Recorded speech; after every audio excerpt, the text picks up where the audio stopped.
I'm really thrilled to be sitting here with Avis Glaze.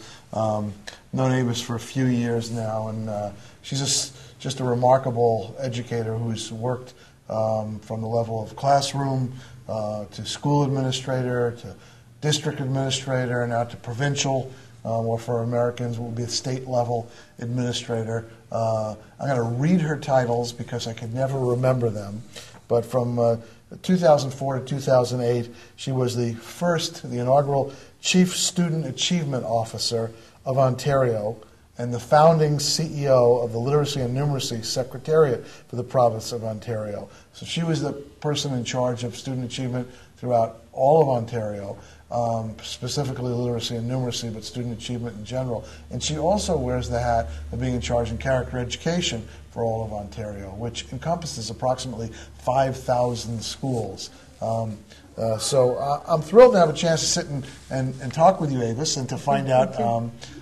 some of your thoughts about education in general, but more particularly character education. So the first thing I guess I would ask you is, why is character education so important to you? I know it's something that's of central importance to you in your career, but why? What's the reason? What about it? Well, first of all, I really do believe, Marvin, that as it is said, education for character is education at its best. And as an educator, it's so important for us to go back to our roots as to why do we educate, for what purpose. And as we engage in this enterprise of education, we're educating students for a variety of roles, as individuals, community members, as citizens. And when we consider that whole notion of educating for citizenship, we ask ourselves, who are the people who will be the future citizens of our great nations? And what qualities should they have? What should be the qualities of our graduates?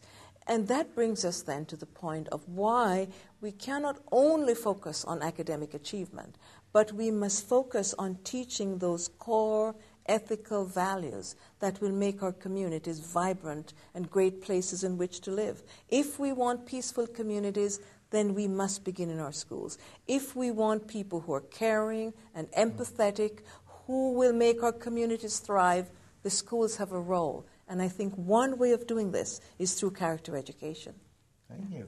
Now, you have the opportunity to wear the two hats, one core academic achievement officer, chief academic achievement officer, at the same time being in charge of character ed. In a lot of places, what you just said would be very difficult because people see a conflict, a tension between finding the time to get up the math scores, the literacy scores, science achievement scores, and so on. On the other hand, finding the time to do what you just very eloquently talked about, which is teaching kids to embody those values, core values that are necessary for living in a civil society, particularly in a democracy like Canada or the United States. So you have that tension built into your career. How do you understand the relationship between academic achievement and character education? Well, first of all, Marvin, for me it's not a tension at all. They're mutually reinforcing. I can hardly see one without the other.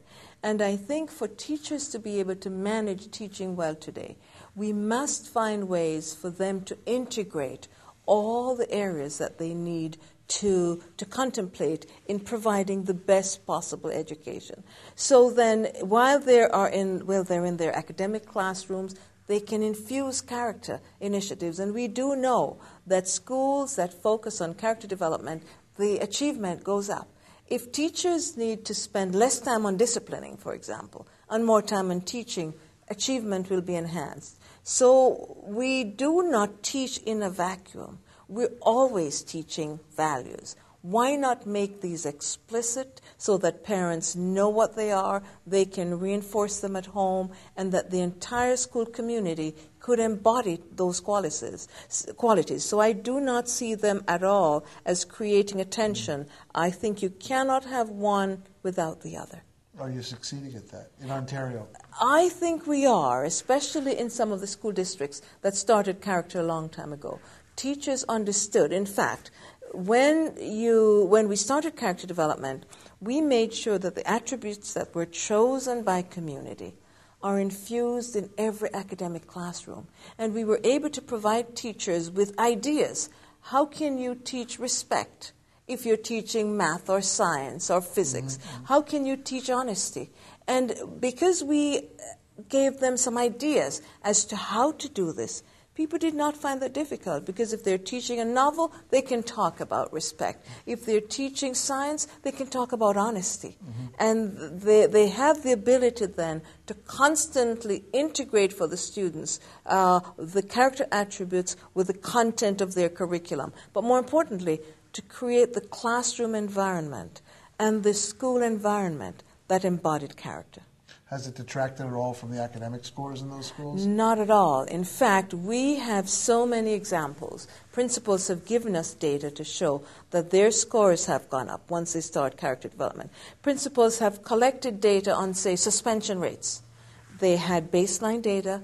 They started their character development program, and they in one school, after about a year, the suspension rates had dropped by 50%. They attribute it to character development.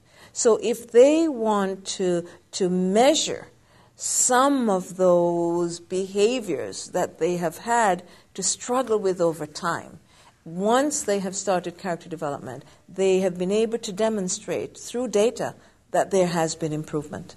Excellent.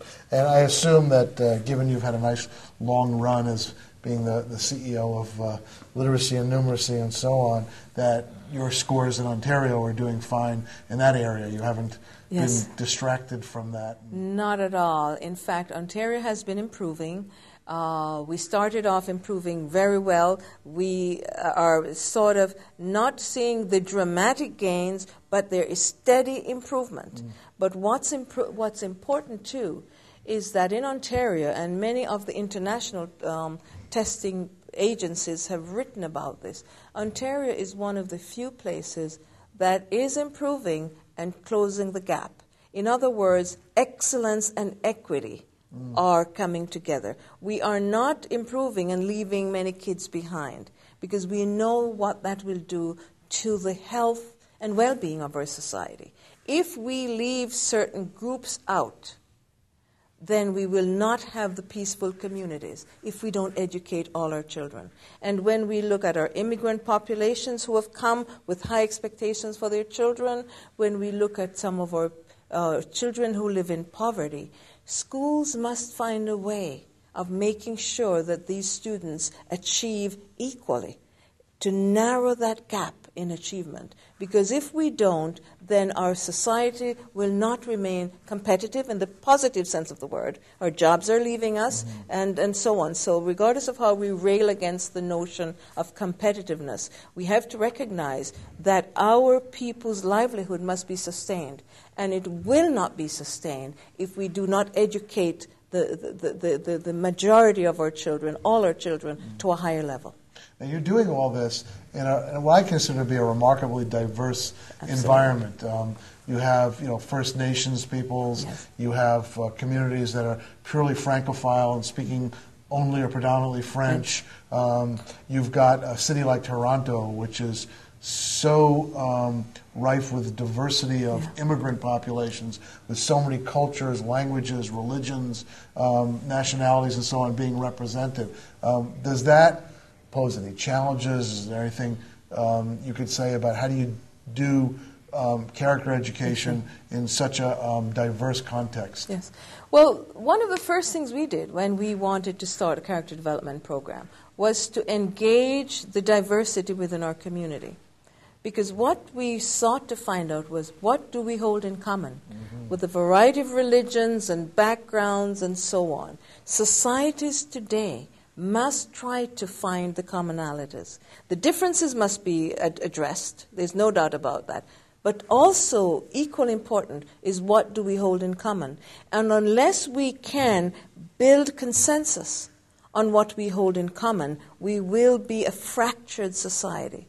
And that's how we started character development in York Region. We pulled together about 250 people. We made sure every group was represented, business, the religious groups, and so on. And we brought them together and said, what do we hold in common? And we were able to agree on 10 attributes. Respect, responsibility, honesty. those cut across all religions, gender, and all those lines that divide us in society. And it brought the community together to say, this is how we will support our schools. Because regardless of the religion, regardless of the background, we can agree. In fact, we have agreed on these 10 attributes. So they're universal attributes that cut across those traditional lines that divide us in society. It was a wonderful experience to find common ground, as we described it. Excellent. You've been a teacher, but you've also been an administrator at a variety of levels. And so I wonder what advice, looking back over your career of having success as a building level administrator, a district level administrator, and now a provincial level administrator, what advice would you give to new administrators about sort of what they have to keep their eye on? What's the target? What should they really be focusing on as they try to build schools of character? Very good. Well, first of all, it's important for us as leaders not to be Lone Ranger leaders. If you just go out in front of people, you can be shot from behind, figuratively speaking. So the big question is, how do you build community? How do you bring people along? How do you build support for some of the things that you know are so important?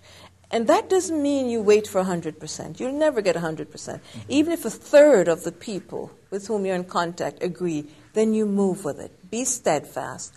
Constantly engaging, constantly communicating, constantly giving people an opportunity to be a part of the vision.